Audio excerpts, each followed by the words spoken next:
I want to preface my story by admitting I've always been a hopeless romantic.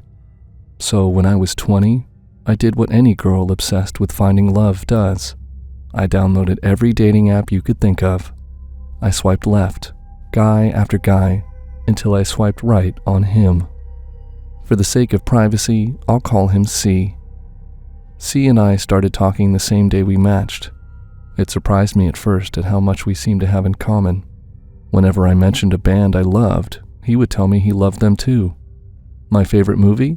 It was his favorite too. I should have realized he was only parroting everything I said back, never saying anything until after I had brought it up. Red flag number 1. A few days talking on the app, we moved to exchanging numbers, talking on the phone all night long. I'm embarrassed to admit how easily I fell for C and the words he said to me, but I thought that I had finally found my person.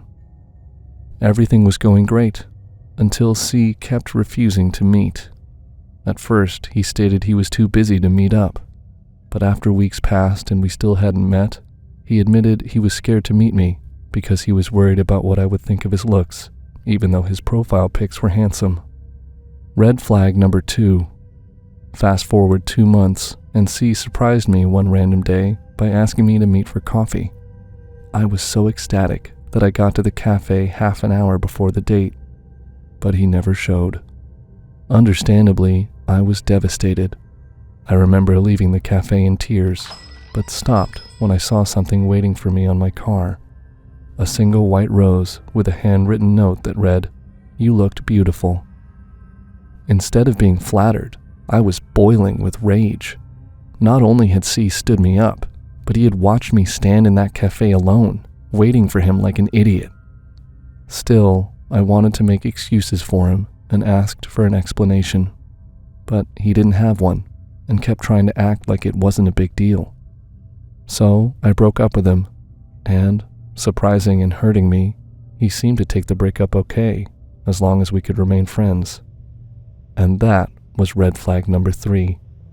A week after our breakup, I was getting ready to leave for work one night when my coworker came to find me to tell me that some man asked for me by name and description. I asked her who it was, and she described a man 20 years my senior, but I didn't know who she was describing. I chalked it up to a customer remembering me when I rang him up, since we all had to wear name tags. But then she gave me something he left for me. A single white rose, with a small note attached that read, "I miss you." I was terrified. Not only had C catfished me, but he also knew exactly where I worked.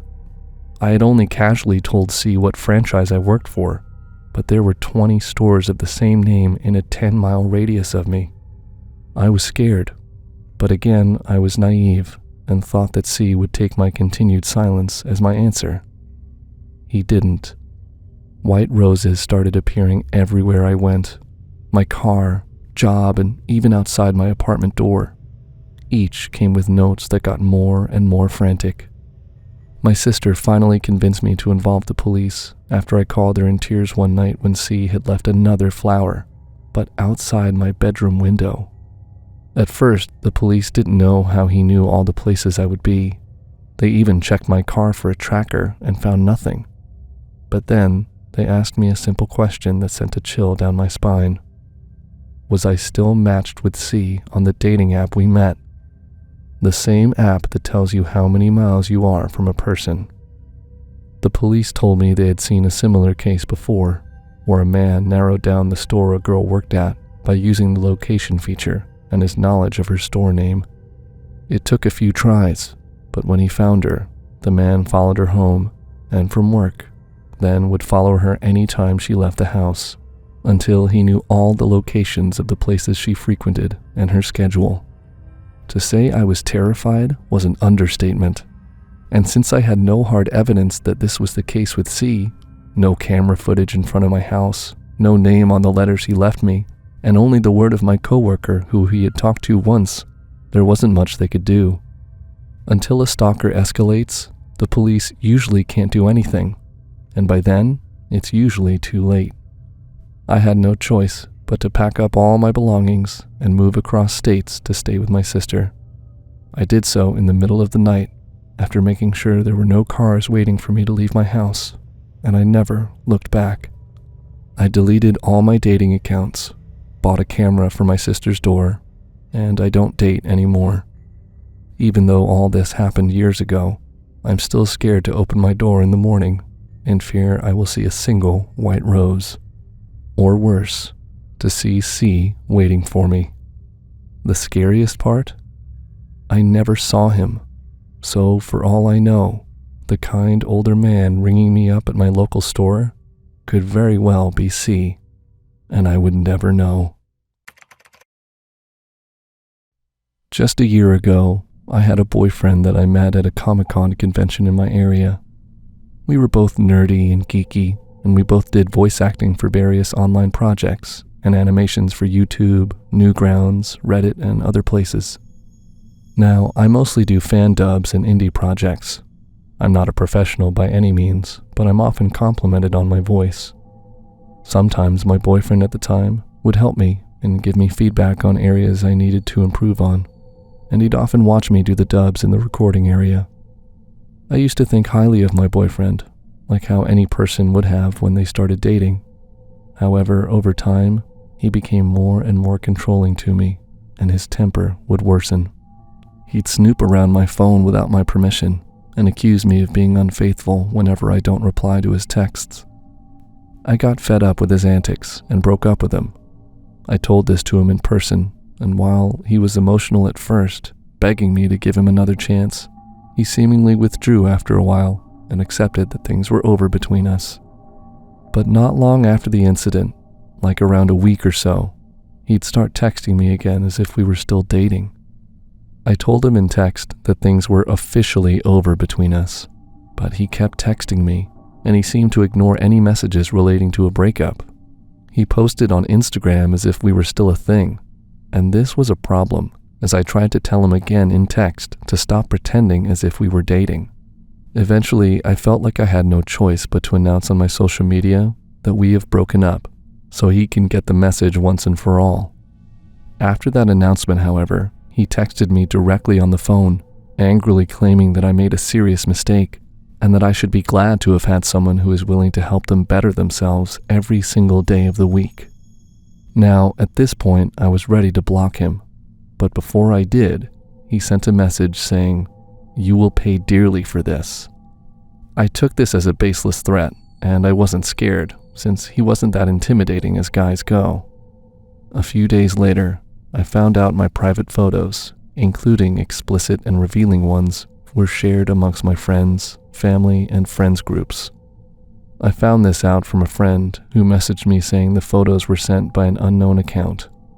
I was mortified, but it didn't end there, as I also found out my voice samples were used and made into an AI sample, and they were used in dirty animations and videos. Furthermore, more information about my private life was leaked into the public, things like my address, my phone number, and my workplace. I had a following online, and I used to be anonymous, but that was completely ruined in just a few days. I concluded the only person who could have done this was my ex-boyfriend, since he wanted revenge on me and actually had info on my private life. I texted him and told him as I knew he had done it, since there was no way anyone else could have. He responded saying that I had no proof whatsoever that he leaked my info online or anywhere else. Obviously, I did not believe him, but I was powerless to do anything about it. I tried to live my life normally after that, but things weren't working out. People who knew me online would come to visit my apartment, despite me never giving my address out to anyone. While the first few people weren't malicious, that changed after 2 weeks since the breakup. During the morning, I was getting ready to go to work. When I exited the door into the hallway, someone was waiting outside at the end of the hallway in the distance. It was a tall man, and I couldn't get to see his face properly, but he was wearing a jacket and jeans, and he was just staring at me. I didn't think much of it at the time, and thought he was a tenant or a visitor here, but when I wanted to get on the elevator, he started walking towards me to reach the elevator. I suddenly felt chills, as he was quickly walking to me in my direction. and his body language as he came to me was much more aggressive looking. The elevator arrived, and I quickly got in and closed the door before he could get inside. I managed to get to work and tried to forget that incident. Although I wasn't sure at the time if he actually wanted to hurt me, I would soon find out that a fellow tenant in my apartment reported him to the police when it was found he was hanging out near my floor's hallway for hours, carrying a blade. The potential assailant was arrested, and police found out in his confession that he was looking for me specifically, but to do what is uncertain. What was certain, however, was that I wasn't safe anymore. I'm no big shot, but I had enough people know me online that I attract too much attention, and too much of my info is at stake. I had no choice but to move to a different city. I changed my phone number and no longer use any of my old accounts, out of fear that my old boyfriend would leak those too, and that includes my old emails that I had for years. I didn't consider changing my name yet, but it's been a year now without incident. I have no idea what my ex-boyfriend is up to, or if he's still obsessed with me. The photos are still online, but the hype has died down, and while I can't totally fix everything, I hope I can still live my life normally. We could say that I've always had pretty poor taste in men. It was just something that I had come to learn about myself. It was even a joke that I always had a savior complex and that I attracted people who wanted me to fix them. It had never really given me much of an issue. Normally, I could just break things off, and that was the end of it. We would go our own separate ways, no harm done. That was until I met my ex when I was 23. We can call him Logan. Logan was the one that checked all my boxes. He made me feel cared for, and I didn't think he had anything that needed fixing. I was smitten until it fell apart and the breakdown was drastic. Logan and I met when I was at my part-time job as a bartender in a local dive bar downtown. I was there solely to pay my bills as I tried to figure out what I wanted with my life and pay down some debt I accumulated from horrible use at credit cards. He hung around after last call to make sure he could get my cell number after the lights came on. It struck me as a sort of romantic gesture. He even slid in a smooth comment about how I was even prettier with the lights on. I didn't feel threatened by him, so I gave him my number because I figured, why not? He made sure not to text me until later that afternoon, claiming he knew that bartenders kept odd hours. The first date we had, he offered to go get coffee on my day off. From the jump, we got along really well. We seemed to bond over most of our hobbies, music, and even movies. It was bliss, until around the 2 months mark. The 2-month mark set off a chain of weird changes with Logan. The normally bubbly personality I knew began to morph into something darker. We began to argue any time I would go out with my own friend group. It would somehow turn into me not caring enough about him to spend time with him. Or, if I didn't reply to his text within 5 minutes, he would call my phone. I think the one that drove me insane was when I was working at the bar, he would come sit until my shifts would end. Slowly, it began to feel like I was being smothered or losing my own space. It was claustrophobic. Finally, after a month and a half of this behavior and telling myself it's just a phase, I had to call it off. That didn't help anything. If anything, it made it 50 times worse. The strange happenings started up without any downtime. The first thing that caused a giant red flag to wave was the fact that he sent me several texts that went unanswered. His response to that slight was to show up at my apartment when I came home from work. He was sitting down in front of my door, head leaned back into the door with his eyes closed. It looked like he had been there a while, camping out. I called his name as I walked up, and once I was close enough, I began to smell alcohol. Lots of cheap vodka. He stood up on wobbly legs and began to scream that I was ungrateful. The scene caused me a lot of concern. He seemed unhinged. I could barely make out most of what he was saying. I could see spittle flying from his mouth. It took me promising to talk to him if he would go home and sober up before he finally left. I watched him leave and quickly barricaded myself in the apartment. The next morning, 2 of my neighbors gave me their number and told me they would be on the lookout. Needless to say, that was the tip-top of the embarrassment meter. He didn't stop there. No, it just kept coming. Next, he began to stake out my workplace. The worst part was that he was obvious about it. He knew that I worked in customer service and used it as a weapon against me. I would be behind the bar, and he would come in as a customer and repeatedly get me to serve him his drinks. I wasn't the type to cause problems, so I did my best to ignore it. I didn't see the point in creating a fuss. I could see him taking some form of sick gratification in watching me squirm. He would even go so far as to tell men that would talk to me that I was taken and that my boyfriend wasn't the type to share. Thankfully, most of the guys knew what was going on and collectively ignored him, which got under his skin. I would like to think that if it stopped there, that I would have been fine, but then it went into scarier territory.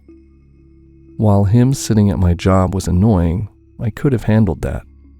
The last straw for me came when I was driving home from a friend's house, and in my rearview mirror, I saw a car following me. I took care to make several random turns to check, but I could never shake them. I had a feeling of dread that was sitting in my gut like a rock. I did my best to keep calm, and instead of going home, I drove my car and parked at the police department. I wasn't shocked to see that the car kept going straight past me. Through the window, I could make out the outline of someone in a ball cap, slinked back into the seat. As the car turned, I made my way back to my apartment and creeped through the lot, making sure that if he was there, I didn't miss his car. It felt insane to have to do this, but I was out of options.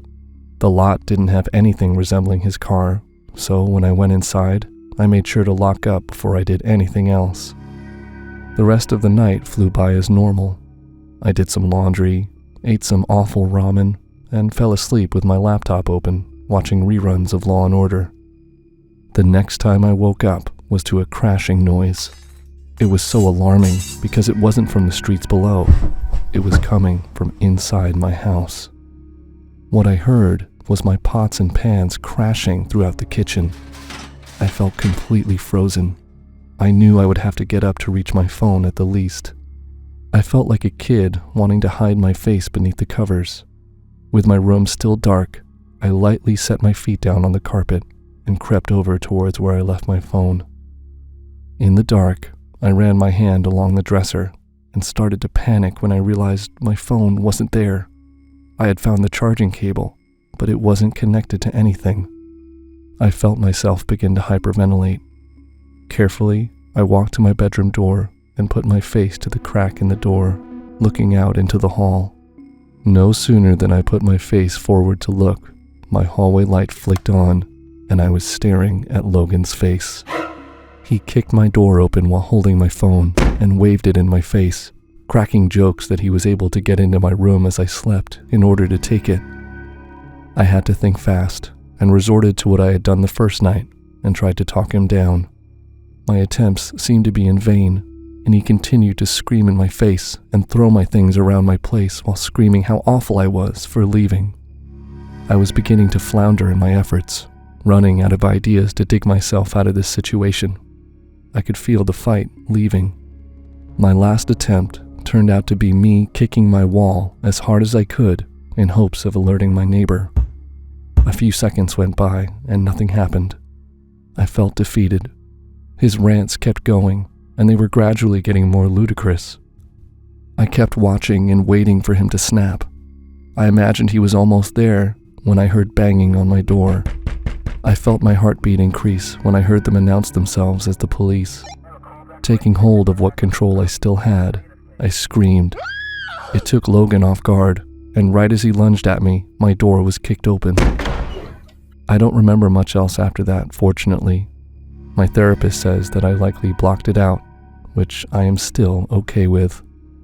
It wasn't until much later that I was informed that the police searched his car and found ropes, ties and knives. Since then, I've moved states. I've put as much distance between myself and Logan as I could. I still don't touch social media, and I don't bartend anymore. Anytime I start to get bad vibes from men now, I just leave.